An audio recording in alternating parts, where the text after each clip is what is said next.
Hey there, welcome to episode 17 of this Koala Sampler tutorial series, and in today's episode we're talking all about sort of exporting your audio.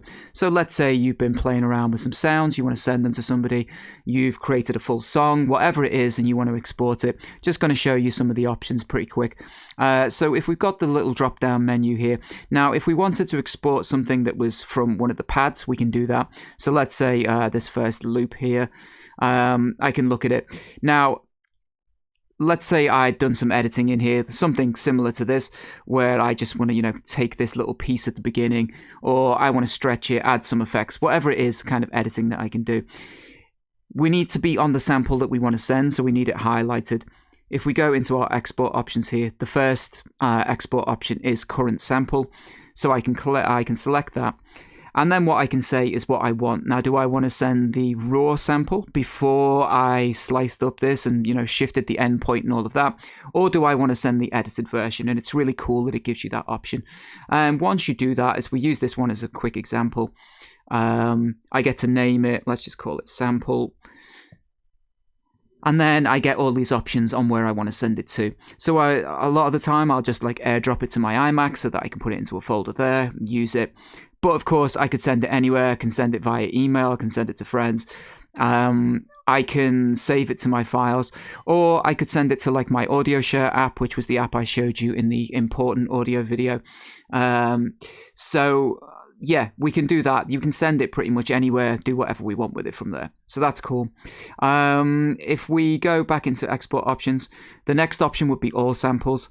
And again, it's going to give me the choice to do raw or edited, and that's essentially going to send any samples that I've got loaded into the bank. So if I had 64 samples on 64 pads, it's going to send all of those, and it'll just zip folder them up, and you'll be able to send them wherever you want to.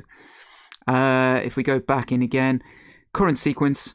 So we are now into the sequencing page.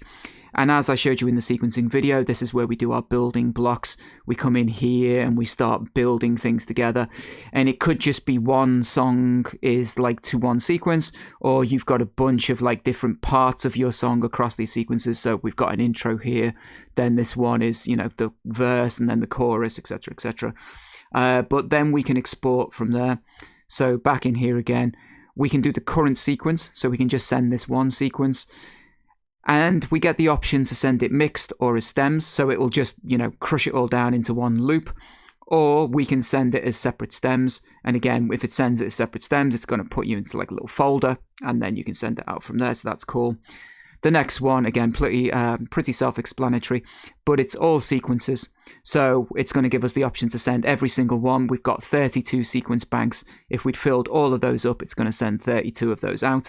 And again, we've got the option to send 32 loops or 32 sets of stems, which, would be pretty big, but you can do that. The next part is just to share your Koala song. Now, initially, when I first saw that, I thought that was to do with sending it to some kind of koala community, but it's not. What it is it's sharing the koala song file. So let's say you're collaborating with somebody, you're working on a project.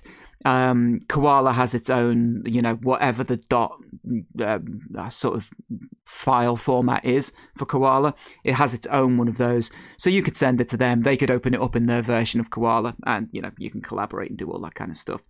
Then what have we got next? Ableton drum rack, that's super cool. So let's say I've got a drum break like this one, and I've sliced it using my auto chop, whatever. I've got all of this turned into a kick, a snare, a hi-hat, ready to play. I can send that, and it will be a perfect Ableton drum rack sort of device. By the time it gets over, it's going to send me in little, I can't remember what they are, if it's .adj or something files, whatever it is that Ableton uses. And when I open my drum rack and import it inside of Ableton, it will then be here on my machine controller, and I can use it and do all that kind of stuff. I do that quite often because I like hunting for old drum breaks, slicing them up, and then having them ready to play with those sounds. And yeah, being able to send them as Ableton instruments, being an Ableton user, of course, that is magic to me. Then what is next? The last one is to send as an Ableton live set, and that's the same deal. So if I've got sequences here, I've got a full track that I've basically made.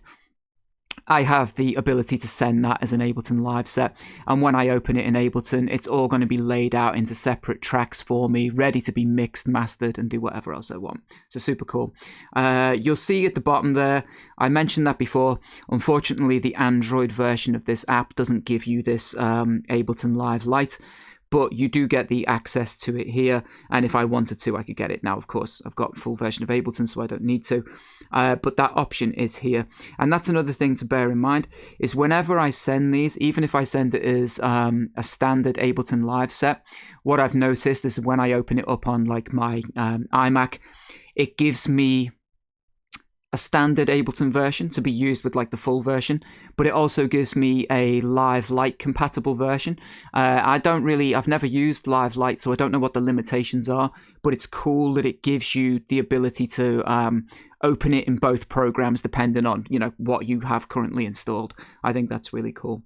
And so yeah, I think that covers the export options, and I'll catch you guys in the next video. So take care, and I'll see you then.